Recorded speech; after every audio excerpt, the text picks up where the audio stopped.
Indonesia ini kamu itu menderita apa sehingga kamu kejamnya begitu rupa kepada rakyat? Kamu pernah menderita apa? Kamu pernah miskin apa?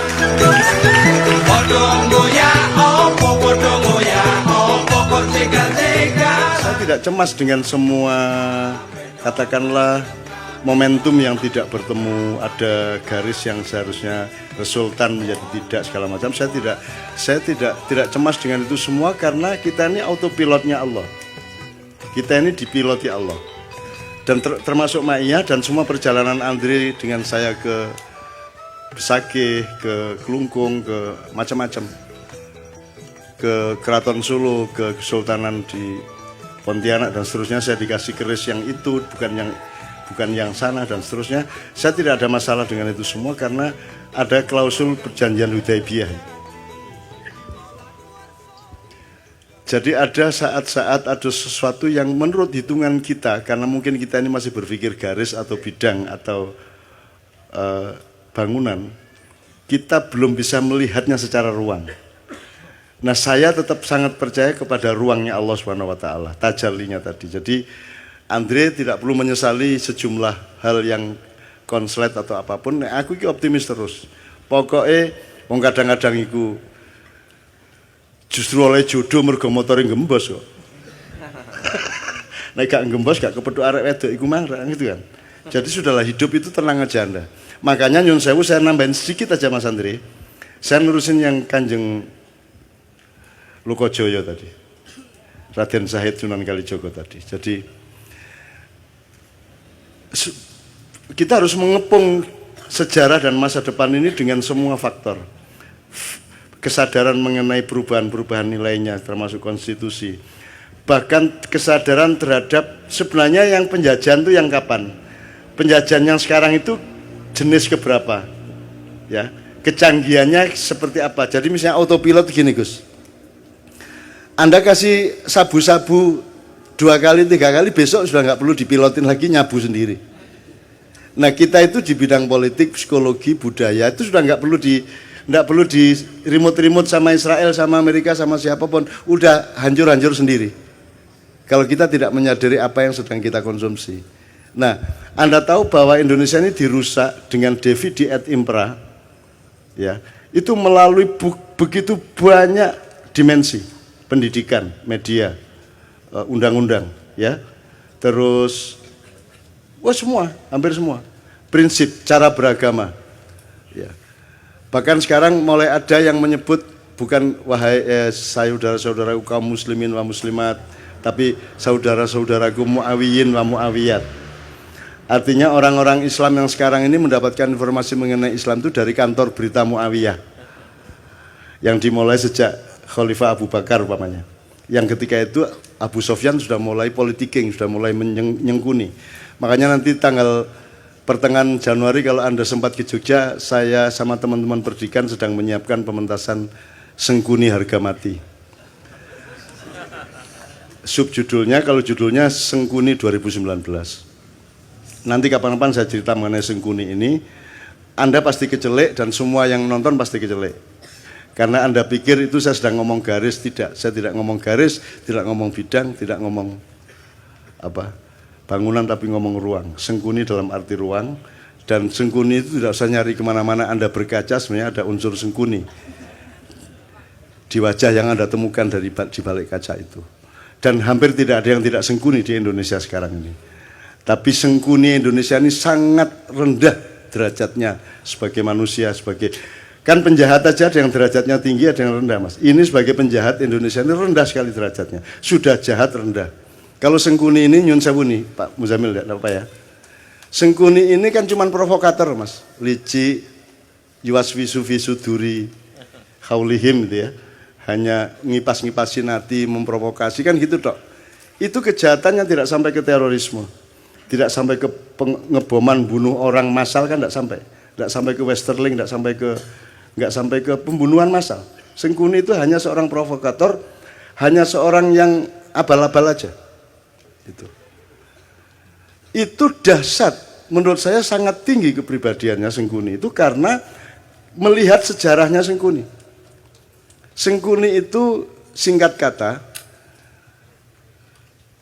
karena suatu hal seluruh keluarganya, bapak, ibunya, dan saudaranya 100 orang dipenjara oleh Prabu Destoroto yang mengawini kakaknya Sengkuni, ya.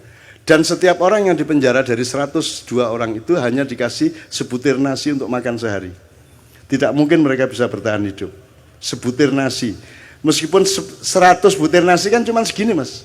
Untuk makan satu orang juga tidak kenyang, tidak akan bisa bertahan hidup. Maka singkat kata mereka berdiskusi, bapaknya ambil keputusan dan disetujui bahwa di antara 101 orang ini, 102 seharusnya, tapi yang satu kan jadi permaisurinya raja yang menghukum itu, yang wajahnya ditutup sepanjang hidupnya untuk protes kepada nasibnya dan seterusnya.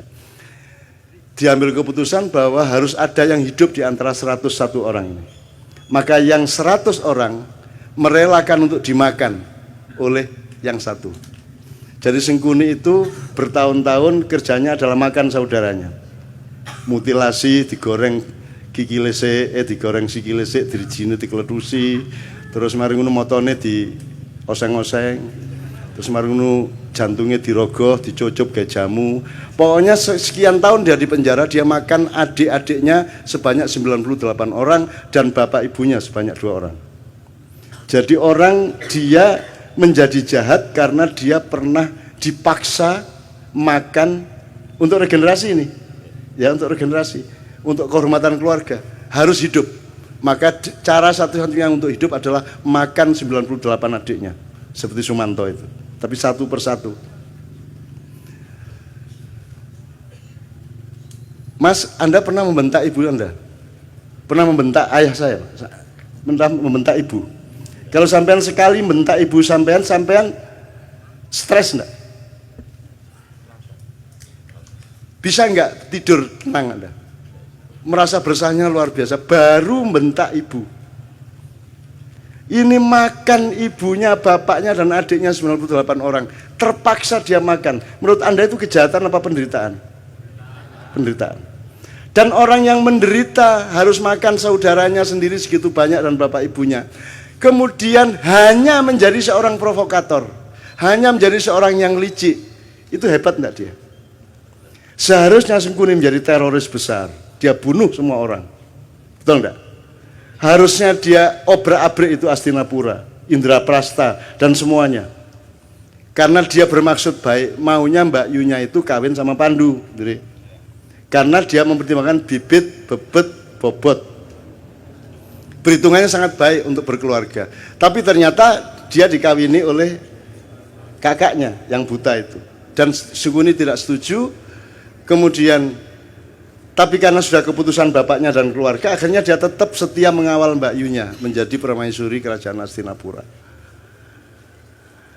Kerajaan Astinapura ini rajanya akhirnya tahu bahwa sebelum kawin sama dia, dulu Mbak Yunya ini dikawinin sama kambing. Kemudian begitu kawin, kambingnya dibunuh, disembelih. Kenapa dikawinkan sama kambing? Karena menurut perhitungan primbon, neptunya tidak cocok antara Mbak Yunya dengan suaminya. Untuk membatalkan hitungan angka tadi, ya, weton tadi, maka dia dijadikan janda, menjadi lain lagi hitungannya, menjadi sah, tidak apa-apa secara ilmu kriptologi namanya ya. Oke. Nah marahlah suaminya, loh ternyata saya ini kawin sama janda kambing. Marah dia, ditangkap semua, bapaknya Sengkuni, ibunya Sengkuni, adik-adiknya Sengkuni, 101 orang, dikasih makan cuma sebutir beras satu orang. Akhirnya singkat kata Sengkuni makan itu, dan kemudian dia menjadi seorang provokator, seorang yang licik, yang culas. Serakah enggak juga loh. Sengkuni korupsi boh? Enggak. Dia cuman ngesir satu yang namanya minyak tala itu toh. Dia rebutan minyak tala tumpah, terus dia bergulung-gulung sehingga dia sakti, dia tidak bisa ditembus oleh senjata apapun karena badannya sudah berlumuran minyak tala, minyak kehidupan gitu ya. Bagaimana dia bisa mati? Semar yang ngasih tahu kepada Bima. Mau Bima, iku biyen pas gulung-gulung di lengo tolo iku silite gak kena. Jadi gulung-gulung kan tetap anusnya kan gak kena mas, yang kena bokongnya tok ya. minyaknya tidak sampai masuk. Nah itu kan tidak kebal. Akhirnya sama Bimo pakai gugu pancanaka disogok silite, cet matek deh. Itu ya, hati-hati ya Mas ya. Itu. Nah, teman-teman sekalian, yang pertanyaannya sederhana. Kalian ini pemimpin-pemimpin Indonesia ini, yang mana yang tidak sengkuni? Terus kalian ini menjadi sengkuni atas penderitaan apa? Kamu pernah susah apa hidupmu? Kamu pernah tidak makan? Kamu pernah makan ibumu? Kamu pernah menderita sampai seperti itu? Kamu itu atas nama penderitaan yang bagaimana sehingga kamu jahat kepada rakyat itu? Apa alasan sejarahmu? Kalau sengkuni ada alasannya untuk jahat. Meskipun kejahatan dia tidak sepadan sama sekali dengan penderitaannya. Seharusnya orang macam Sengkuni yang makan 101 keluarganya sendiri, dia dalam tanda petik berhak untuk menjadi teroris besar. Kalau dia tidak kuat, dia akan gila atau dia bunuh diri. Tapi Sengkuni sangat kuat dan sangat arif sehingga dia hanya menjadi provokator. Sementara kita dipimpin oleh Sengkuni-Sengkuni yang tidak punya alasan sejarah untuk jahat kepada rakyatnya. Kamu pernah jahat apa? Kamu pernah menderita apa? Wong kami yang tidak pernah utang seperti anak-anak utang. Kamu tidak pernah kredit seperti mereka. Kamu lancar-lancar saja kok. Ya toh? Kamu juga anak orang yang tidak miskin, cukup kaya sehingga kamu bisa nyalon kok. Urusanmu sama uang-uang besar. Atas nama apa kamu jahat kepada rakyatmu? Apa alasan sejarahmu? Dijawab kalau Sengkuni KB. Itu loh Mas, jadi pentasnya itu soal itu. Ini apa toh?